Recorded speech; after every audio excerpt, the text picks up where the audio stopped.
Hello दोस्तों, कैसे आप सभी। आशा करता हूँ आप सब बहुत अच्छे होंगे। एक बार फिर से स्वागत है आपका मेरे यूट्यूब चैनल पर देवभूमि उत्तराखंड के देहरादून शहर से। तो कैसे हैं दोस्तों आप सभी। तो जैसा कि आप देख सकते हैं, मैं हूँ अभी खेत में।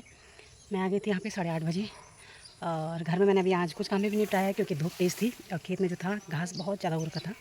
तो जिस वजह से मैं सुबह जल्दी आ गई और घर का बाकी का काम मैं अब यहाँ से जाके निपटाऊँगी। तो ये है मेरे धान का खेत। ये है मेरी दराती। ये दराती आजकल ऐसी दराती चल रही है। ये मैंने गांव से मंगाई थी, जब मेरे पापा लोग गांव से आए थे यहाँ देहरादून, तो उनसे मैंने मंगाई थी। तो ये मतलब हल्की भी होती है और अच्छी भी होती है, मतलब एक तरह से देखा जाए तो। ये है टीन होता है इसमें आगे से लगा हुआ, पीछे से, और थोड़ा लोहा लगा होता है आगे से। बस ये पोर्शन इसका लोहे का होता है। हल्का लोहा है या टीन है मुझे इतना समझ में नहीं आ रहा। और कल गई थी मैं हॉस्पिटल। कल बहुत ही बड़ी ट्रेजेडी हो गई थी। तो कल मैं हॉस्पिटल गई थी क्योंकि मुझे सांस लेने में भी, आपने अक्सर वीडियो में देखा होगा कि मैं हाँफती रहती हूँ। तो मुझे जो है सांस भी फूल रही थी और खांसी हो रही थी मुझे 1-1.5 महीने से। और चेस्ट में मेरा यहाँ पे अभी भी मतलब पेन हो रहा है क्योंकि मैं झुक झुक के काम कर रही हूँ। तो अभी भी मेरा ये पोर्शन दर्द हो रहा है चेस्ट में। फ़ोन अटका दिया मैंने अभी पेड़ पे। और खेतों के किनारे कुछ कुछ घास के पेड़ भी हैं, तो उनसे भी खेतों में काफ़ी छाया आ गई है धानों में। तो मैं इनको भी काट रही हूँ।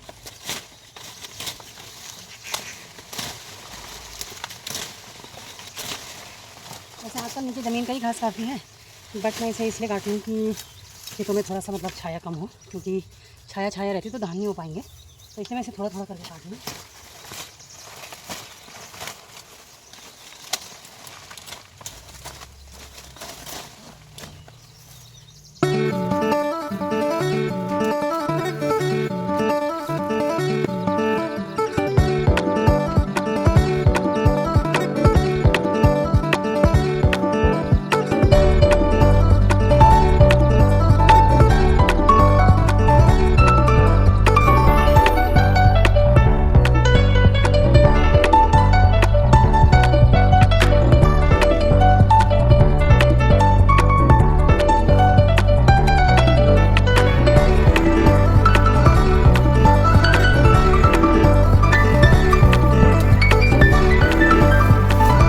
खेत का मैंने घास निपटा दिया, मतलब जो भी घास फूस हो रहा था खेत में, खेत के बीच में चारों कोनों में, वो तो मैंने साफ़ कर ही दिया।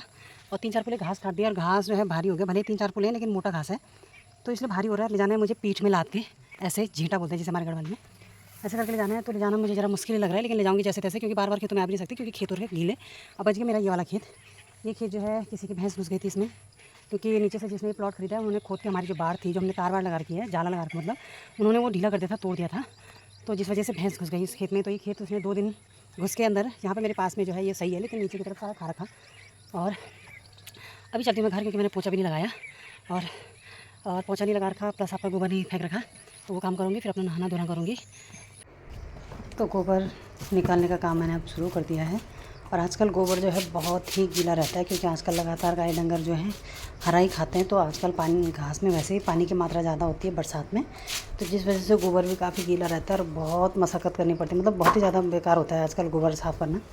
और ये जो है घास ढंग से खाती नहीं है मेरी गाय, लोगों के जानवरों को मिलता नहीं है ढंग से यहाँ मेरे आसपास, और ये जो है खाती नहीं है। और ये लकड़ियाँ हैं यहाँ पे मैंने थोड़ी बहुत रखी हुई धुआं लगाने के लिए शाम को, तो इनको भी मैं धूप में डाल देती हूँ ताकि ये अच्छे से जल जाएँ, क्योंकि अब मिट्टी तेल तो बाज़ार में आता नहीं, वही प्लास्टिक जला जला कर धुआं लगाना पड़ता है। तो अब मैं चलती हूँ गोबर फेंकने। खाना मेरा हो गया है, बाल भी धोए मैंने आज, क्योंकि मैंने 1-2 दिन से बाल नहीं धोए थे, तो पसीने की स्मेल आ रही थी काफ़ी ज़्यादा। और नाश्ता भी मैंने सुबह बना दिया था, तो इसलिए मैंने अभी गर्म किया है, चाय बना दी थोड़ी सी अपने लिए। बाकी का गोबर वगैरह का काम निपटा के अब करती हूँ मैं नाश्ता।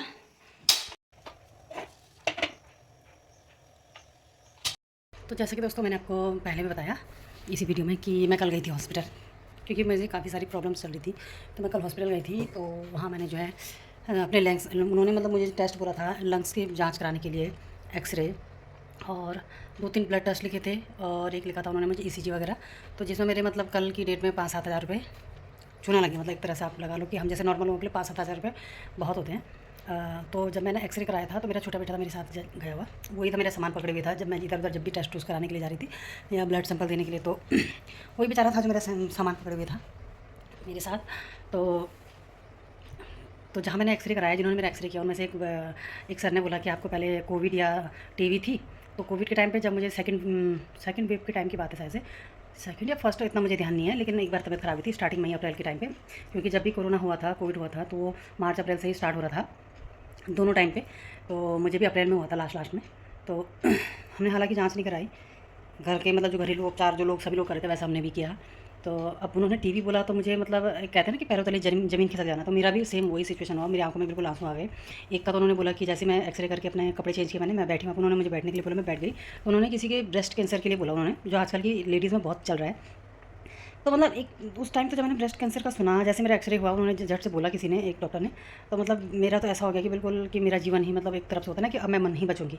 लेकिन वो उस पता नहीं किसका पर्चा था, उसे लेके बाहर चले गए। तो मैंने सोचा मे भी उस किसी और का हो सकता है।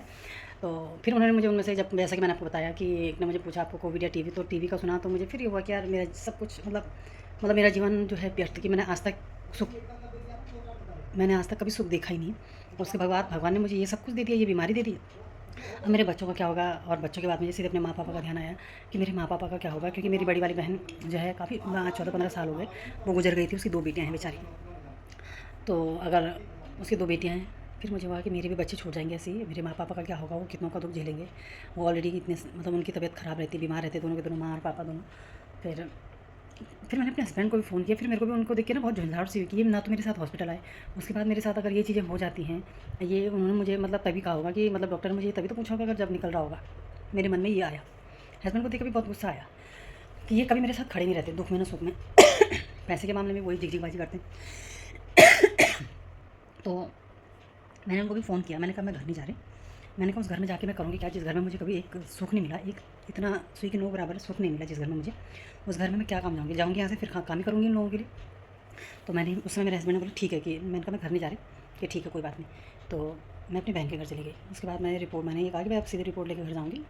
तो मैं अपनी बहन के घर चली गई। वहाँ पर मैंने थोड़ा खाना खाया। मैंने व्रत नहीं लिया था, ना मेरी इच्छा भी नहीं हुई कल व्रत लेने की। नहीं तो होता है ना कभी कभी जब एक मन में रौनक से आ जाती है कि भाई जन्माष्टमी है, ये है, सो करके। ना मेरे मन में कोई उत्साह था, ना ही मेरा मन था व्रत लेने का, तो इसलिए मैंने व्रत भी नहीं लिया।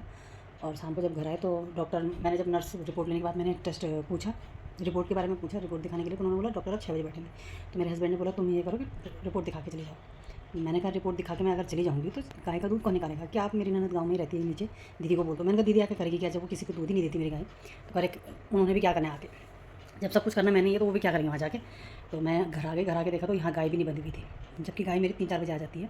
और कभी कभार मेरे ससुर भी जो है गाय बांध देते हैं, लेकिन उन्होंने कल जलन के मारे कि ये दिन भर कहाँ गाय बोल के करके उन्होंने गाय नहीं बांधी। ऐसी तो सिचुएशन है।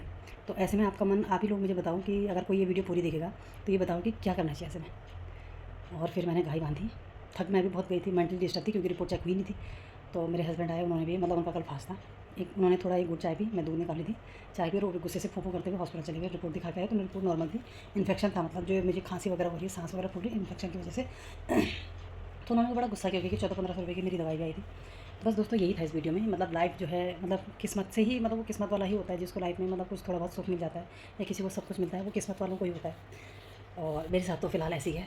और अगर आपको वीडियो अच्छी लगे, क्योंकि आपकी तबीयत सही है नहीं है, काम तो घर में करना ही पड़ता है। और बस जैसे तैसे रो के करो, धो के करो, कुछ भी करके करो, लेकिन काम करना ही करना है। गाय ना पालना और खेती बाड़ी ना करना, इससे के अलावा मेरे पास और कोई ऑप्शन नहीं है अपनी लाइफ को थोड़ा स्टेबल करने के लिए। तो पेपर दिया, वो भी पेपर भी अच्छा नहीं गया एलटी का। मैंने पेपर मैच भी नहीं किया, आंसर की भी आ गई ऑफिशियल आंसर की। देखते क्या होता है। और हम जैसे लोग हैं ना, लोग वीडियो भी नहीं देखते क्योंकि हम लोग सच संवार के वीडियो नहीं बनाते हैं। तो खेती बाड़ी का काम करते हैं, गाय डंगरों का काम करते हैं दोस्तों, थोड़ी बहुत देर के लिए अंदर बैठते हैं, बाकी अपने दिन भर काम पे लगे रहते हैं। तो क्या सजना, क्या धजना, क्या संवरना। तो अगर कोई ऐसे करके पसंद कर लेता है हमारी वीडियो को तो उसका बहुत बहुत स्वागत है। नहीं करता है तो दोस्तों हम क्या कर सकते हैं। तो चलिए दोस्तों, इसके साथ करते हैं ब्लॉग को बंद। अगर वीडियो पसंद आए तो लाइक करें, चैनल को सब्सक्राइब करें। मिलते हैं नेक्स्ट वीडियो में, तब तक के लिए take care and bye bye.